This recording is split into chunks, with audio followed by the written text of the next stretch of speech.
The law of karma.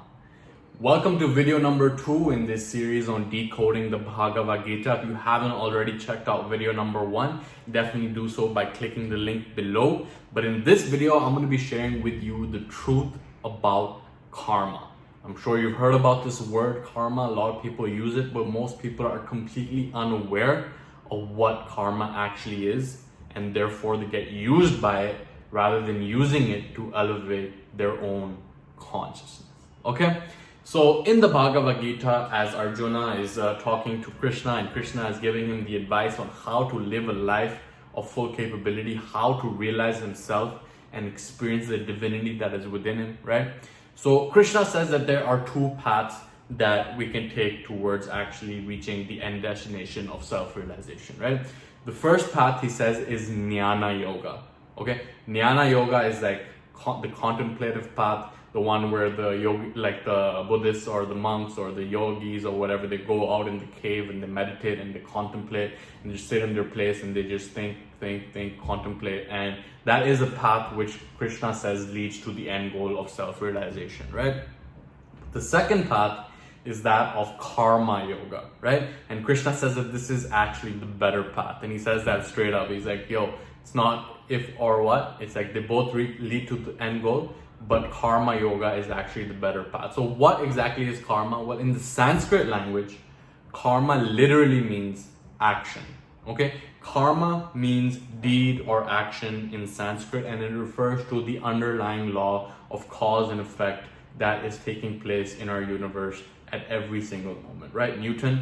Isaac Newton came up with the laws of motion. He said that for every action, there is an equal and opposite reaction. We know that this takes place in the physical world, but we don't truly understand the way that it applies to our life, right? So the law of karma basically says that every action is both a cause and an effect for that next action, right? So you are at a certain place in your life and you might be in a very tough situation, you might be in an amazing situation, whatever your situation is, there's something in the past that has led to this situation right now, right? There are actions in the past that have led you to where you are right now. And therefore, everything good that happens to you is because of you. Everything that bad happens to you is happening to you because of the law of karma, right? Now, whether you choose to believe that this karma has been piling up from previous lives or whether it's only in this life, at the end of the day, your actions determine your destiny, right?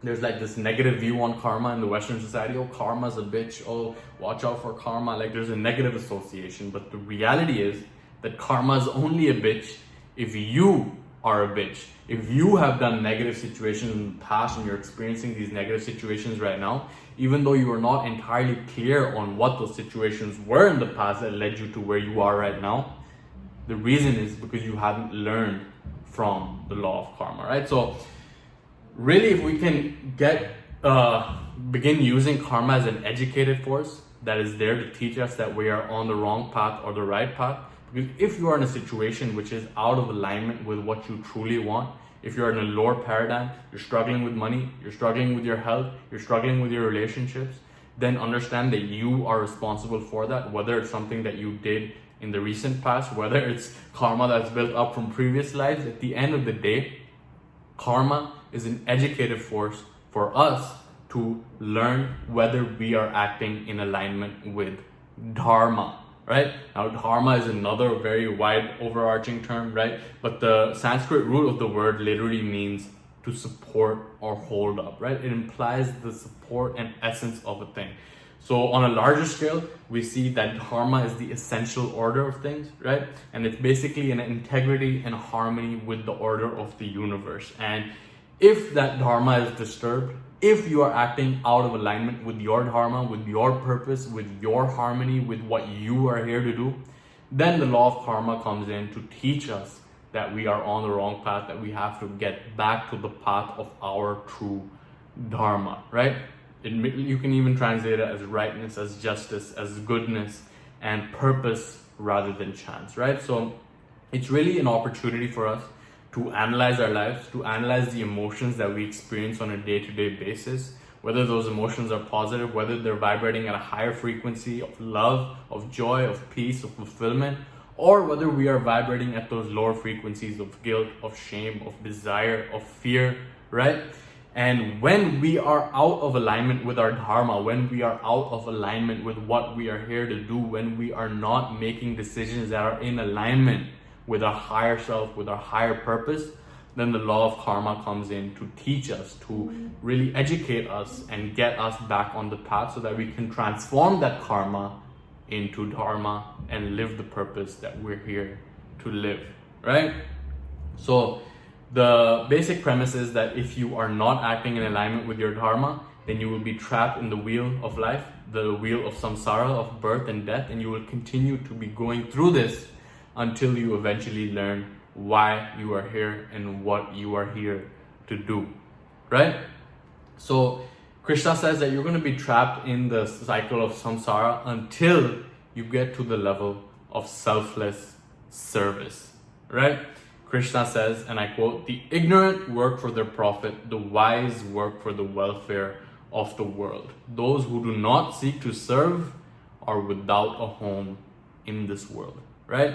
So he says that actions do not cling to me because I do not act with a desire for the fruits of those actions, right? I went deeper into this in the previous video. Definitely check it out if you haven't already. But when we act with a desire for the fruit of that action, then we get trapped in the web of karma, right? Think of karma as this intricate web of interconnections that really links up every single situation in your life, right? So if you look at your life like a chain of cause and effect, right? There's this long chain going on, then it's impossible to affect any link on the chain without also affecting all the other links on that chain. So even though you look at your life right now, it is the certain way you look around, okay, my life is this, my health is this, my bank account is this. But all of these things that you're experiencing right now are not because of what you did right now. They are because of what you did in the past.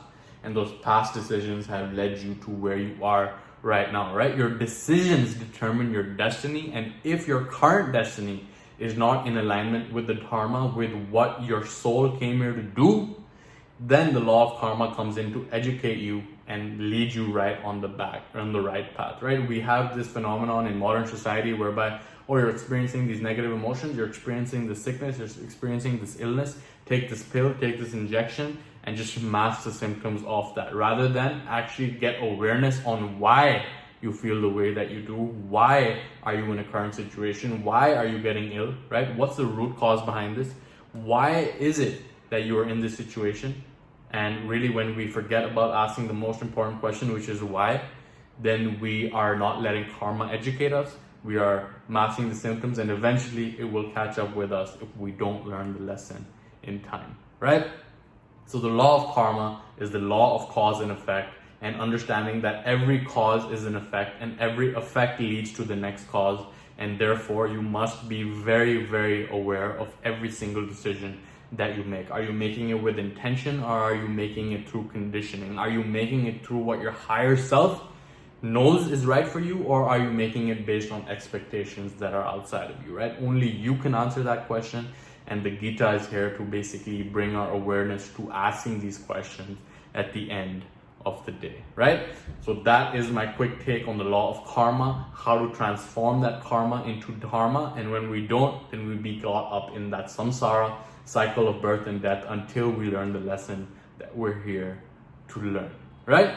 So that was video number 2. Keep an eye out for the next 2 videos in this series on decoding the Bhagavad Gita. And remember that it's all about applying these ideas. It's not about intellectually entertaining them. Think about what you can do right now to live in alignment with these principles and show up as your most capable self. I hope that this has been valuable for you. This has been Mo, and I'll see you in the next video.